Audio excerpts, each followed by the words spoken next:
अस्सलाम वालेकुम dear students. आज हम पढ़ेंगे वेक्टर प्रोडक्ट। वेक्टर प्रोडक्ट क्या है? When two vectors are multiplied and their result is a vector quantity then such product is called vector product. Vector product दो vectors की भी हो सकती है, दो से ज़्यादा वेक्टर्स की भी हो सकती है, मसलन 3 वेक्टर्स की भी। सरेदस्त हम दो वेक्टर्स की जो वेक्टर प्रोडक्ट है उसको डिफ़ाइन करेंगे। फ़र्ज़ कीजिए कि हमारे पास दो वेक्टर हैं ए और बी जो एक दूसरे के साथ थीटा एंगल बना रहे हैं। अब उनकी जो वेक्टर प्रोडक्ट है उसको ऐसे डिफ़ाइन किया जाता है कि A cross B is equal to A B sine theta N cap. अब वेक्टर प्रोडक्ट को ज़ाहिर करने के लिए हमने क्रॉस का सिंबल जो है वो यूज़ किया है, इसलिए इसका दूसरा नाम है क्रॉस प्रोडक्ट। यहाँ पर ए जो वेक्टर का मॉडुलस है और इसी तरह से बी वेक्टर का भी मॉडुलस है। इससे मुराद ए वेक्टर की मैग्नीट्यूड है और इससे मुराद बी वेक्टर की मैग्नीट्यूड है। जबकि एन कैप जो है ये एक यूनिट वेक्टर है जो कि ए क्रॉस बी की डायरेक्शन को शो करता है। याद रखिए कि एन कैप जो है it will be always perpendicular to the plane containing vector A and B. अब इस प्लेन को हम कैसे डिफ़ाइन करते हैं? इसका बड़ा आसान तरीका होता है हमारे पास कि दो जो दिए हुए वेक्टर्स हैं उनकी टेल्स को हम आपस में मिला देते हैं। उसके नतीजे में जो हमें प्लेन हासिल होता है, प्रोडक्ट वेक्टर उस प्लेन के हमेशा क्या होता है? परपेंडिकुलर होता है। तो एन कैप की डायरेक्शन मालूम करने के लिए हम एक रूल जो है वो इस्तेमाल करते हैं जिसे कहा जाता है राइट हैंड रूल। आपके सामने राइट हैंड रूल को मैं पॉइंट्स की शक्ल में ऐसे बयान कर सकता हूँ आपके सामने।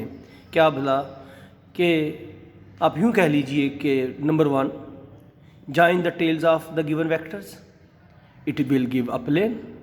उनकी टेल्स को आपस में मिला दीजिए, इसके नतीजे में आपको एक प्लेन जो है वो हासिल होगा। अब इसके बाद ये करना है आपने कि ये देखना है कि प्रोडक्ट में कौन सा वेक्टर पहले आया है। क्या मतलब कि अगर दो वेक्टर ए बी हैं तो ये चीज़ बड़ी इंपॉर्टेंट है कि आप आया ए क्रॉस बी निकालना चाहते हैं या आप बी क्रॉस ए निकालना चाहते हैं। चलिए हम सपोज़ करते हैं कि हम ए क्रॉस बी जो है वो निकालना चाहते हैं। तो अब इस प्रोडक्ट में जो पहले वेक्टर आया है वो ए है। आपने इसको रोटेट करना है, ए वेक्टर को किधर रोटेट करना है? आपने बी की तरफ रोटेट करना है। अब आप चाहें तो इसको ऐसे भी रोटेट कर सकते हैं, चाहें तो आप इसको ऐसे भी रोटेट कर सकते हैं। लेकिन हम इस रूल में क्या करते हैं कि we rotate the vector which occurs first in the product into second vector through smaller of 2 possible angles. दो एंगल बन रहे, उन एंगल्स में से जो स्मॉलर एंगल है हमने उसके थ्रू जो है वो इसको क्या करना है मेरा बेटा, इसके थ्रू जो है हमने इसको रोटेट करना है। अगर आप इसके थ्रू रोटेट कर दें तो इस तरह से ये जो है आपके पास क्या आ गई? डायरेक्शन ऑफ रोटेशन आ गई। अब आप अपना राइट हैंड खोलिए और उस राइट हैंड को इस पे रखिए स्टेल्स के ऊपर और अपनी जो उंगली हैं राइट हैंड की उन्हें कर्ल कीजिए along the direction of rotation. तो आपका जो थंब है वो खुद ब खुद इंडिकेट करेगा, पॉइंट करेगा direction of the cross product. इस तरह से हम जो है वो जो क्रॉस प्रोडक्ट है उसकी डायरेक्शन को मालूम कर सकते हैं। अब हम इनकी जो है करैक्टरिस्टिक्स उन्हें देखते हैं। पहली करैक्टरिस्टिक्स ये है कि cross product is non commutative. आप कहेंगे जी दो वेक्टर लीजिए ए और बी, यहाँ पे पहले इसको ले लीजिए, ए और बी ले लीजिए और फ़र्ज़ कीजिए कि हम सबसे पहले ए क्रॉस बी निकालना चाहते हैं। तो जहाँ तक ए क्रॉस बी की वो मैग्नीट्यूड और डायरेक्शन का ताल्लुक़ है तो आप उसे लिखेंगे ए बी साइन थीटा और ये आपके पास क्या आ गया? N cap. जैसा कि मैंने अभी बताया आपको कि एन कैप जो है ये डायरेक्शन शो करेगा किसकी भला? ये ए क्रॉस बी वेक्टर की। राइट हैंड रूल करें। अगर मैं सपोज़ करूँ कि वेक्टर ए और बी दोनों in the plane of paper lie करते हैं तो आप अगर राइट हैंड रूल को अप्लाई करें तो आपको वाज़ेह तौर पे यहाँ से ये मालूम होगा कि इसकी जो डायरेक्शन है ए क्रॉस बी की it will B along the outward drawn normal. Outward drawn normal की जो है ये अलॉन्ग जो है ये इसकी क्या होगी मेरा बेटा? डायरेक्शन होगी। अब आप इधर आ जाइए। अब फ़र्ज़ कर लीजिए हम बी क्रॉस ए निकालना चाहते हैं। जहाँ तक इसकी मैग्नीट्यूड का ताल्लुक है वो तो होगी बी ए साइन थीटा। अब बी ए हो या ए बी हो, क्योंकि ये तो रियल नंबर्स हैं, इससे तो कोई फ़र्क नहीं पड़ता। इसका मतलब है कि बी क्रॉस ए एक ऐसा वेक्टर होगा जिसकी मैग्नीट्यूड वही होगी जो ए क्रॉस बी की है। अलबत्ता यहाँ पे डायरेक्शन का फ़र्क है। अगर देखिए यहाँ पे इसने माइनस एन कैप लगाया, अगर आप यहाँ पे राइट हैंड रूल अप्लाई करें, फिर जैसे मैंने पहले सपोज़ किया था, अगर आप ये सपोज़ करें कि जो वेक्टर ए और जो बी है ये in the plane of paper lie करते हैं और फिर आप बी को ए की तरफ लेके आए through smaller of the two possible angles, तो आप देखेंगे कि जो बी क्रॉस ए की डायरेक्शन है it is inward to the plane of the paper. वो ये आउटवर्ड था, ये इनवर्ड है। इसका मतलब है कि ये दोनों वेक्टर एक दूसरे के क्या हैं, अपोजिट हैं। तो अगर मैं यहाँ पे एन कैप ले रहा हूँ जो कि यूनिट वेक्टर हैं, तो यहाँ पे मुझे अगर ये आउटवर्ड डायरेक्शन को मैंने ऐसे यहाँ है तो इनवर्ड जो है इनटू द प्लेन है, तो इसको हमने माइनस एन जो है वो डैश का है। तो यहीं से देख लीजिए जी कि बी क्रॉस ए बराबर आ गया B A sine theta minus N cap, और आप क्या कीजिए इस माइनस के साइन को इधर ले जाएं, तो माइनस बी क्रॉस ए आ गया B A sine theta N cap. अब ये ए बी और बी ए तो आप जैसा कि जानते हैं ये तो रियल नंबर्स हैं। अब अगर आप इस इक्वेशन को जो है नंबर 1 और नंबर 2 को आपस में कंपेयर करें तो आपको साफ पता चल रहा है कि ये वाली साइड और ये वाली साइड बराबर है, तो इसलिए ए क्रॉस बी बराबर होना चाहिए माइनस बी क्रॉस ए के। तो comparing equation number 1 and 2 you get A cross B is equal to minus B cross A, hence cross product is non commutative. अब हम यहाँ पर इसकी एक और करैक्टरिस्टिक देखते हैं कि अगर दो वेक्टर एक दूसरे के परपेंडिकुलर हो, जैसे कि यहाँ पे शो कर रहे हैं कि ए और B they are making an angle of 90 with each other, तो अगर आपने इसकी क्रॉस प्रोडक्ट निकालनी तो फिर वही फार्मूला है A cross B is equal to magnitude of vector A then magnitude of vector B sine theta plus N cap. A cross B A B and sine 90 1 होता है। तो अगर आप जस्ट अगर इसकी मैग्नीट्यूड की बात करें तो ए क्रॉस बी की मैग्नीट्यूड क्या आ जाएगी, ए बी जो है वो आपके पास यहाँ से आ जाएगी।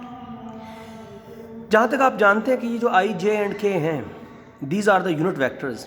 आई is always along X axis, J is along Y axis and K is along Z axis.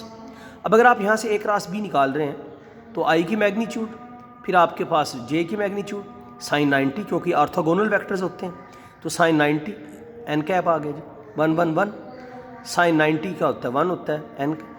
अब अगर आप इसके ऊपर राइट हैंड रूल लगाएं तो जब आई को आप जे की तरफ लेके जाएंगे तो आप देखेंगे कि जो आपका अंगूठा है it will point along the positive Z axis, और जो जी एक्सिस के अलॉन्ग यूनिट वेक्टर होता है उसको आप प्लस के से क्या करते हैं, जाहिर करते हैं। तो अगर आप यहाँ पे इसको देख लें तो 1 1 1 1 आया, और यहाँ पे आप जब के लगा देंगे तो आपके पास के प्लस आया। लेकिन अगर आप जे क्रॉस आई कर लें तो फिर वो जे आई वही मैग्नीट्यूड 1 1 1 1 cos 90 साइन 90 1 होता है। लेकिन यहाँ पे आपको पता है कि इसकी डायरेक्शन जो है वो क्या हो जाएगी, वो रिवर्स हो जाएगी। तो इसका मतलब ये निकला हमारे पास कि अगर आई क्रॉस जे लेते हैं तो वो तो हमारे पास के आता है, लेकिन अगर आप जे क्रॉस आई लें जैसे कि आप पहले भी पढ़ के आए कि नॉन कॉम्यूटेटिव होती है तो वो माइनस के आएगा आपके पास। तो इसी तरह से हम आमतौर पे इसके लिए यूँ क्या करते हैं कि एक सर्कल बना लिया करते हैं बच्चों को समझाने के लिए।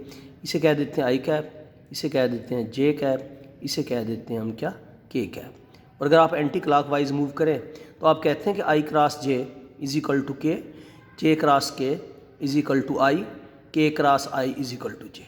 लेकिन अगर आप क्लॉकवाइज चल पड़ें, J cross I is equal to minus K cap, I cross K is equal to minus J cap, K cross J is equal to minus I cap जो है ये आपके पास जो है ये आ जाएगा। अब हम यहाँ देखते हैं कि अगर हमारे पास दो पैरेलल वेक्टर्स हों, जैसे कि कहा कि the cross product of two parallel vector is equal to the null vector. अब देखिए कैसे कि consider two vectors A and B having an angle theta is equal to 0, क्योंकि हम जानते हैं कि जब दो वेक्टर एक दूसरे के पैरेलल होते हैं तो उनके दरमियान में जो एंगल है वो 0 होता है। तो देखिए जी ए क्रॉस बी, ए की मैग्नीट्यूड बी की साइन थीटा एन का है, A cross B A B sine 0 0 होता है। तो यहाँ से देखें ए क्रॉस बी थोड़ी सी इसने मिस्टेक कर दी है, आपने इसके ऊपर वेक्टर की अलामत जो है वो डाल देनी है, क्योंकि अगर आप सिंपल 0 डाल देंगे तो वो तो स्केलर क्वांटिटी है। The cross product of two anti parallel vector is equal to the null vector, क्योंकि एंटी पैरेलल वेक्टर के दरमियान में जो एंगल होता है वो 180 होता है। तो ए क्रॉस बी, ए की मैग्नीट्यूड फिर बी की साइन थीटा, ठीक हो गया, ये एन कैप आ गया। ए क्रॉस बी आप जानते हैं कि जो साइन 180 डिग्री होता है वो भी ज़ीरो होता है। तो जब ये ज़ीरो आएगा तो सारों को ज़ीरो कर देगा, लेकिन क्योंकि क्रॉस प्रोडक्ट एक वेक्टर क्वांटिटी है तो यहाँ पे आपने इसके ऊपर वेक्टर का एरो लगाना नहीं भूलना किसी तरह से।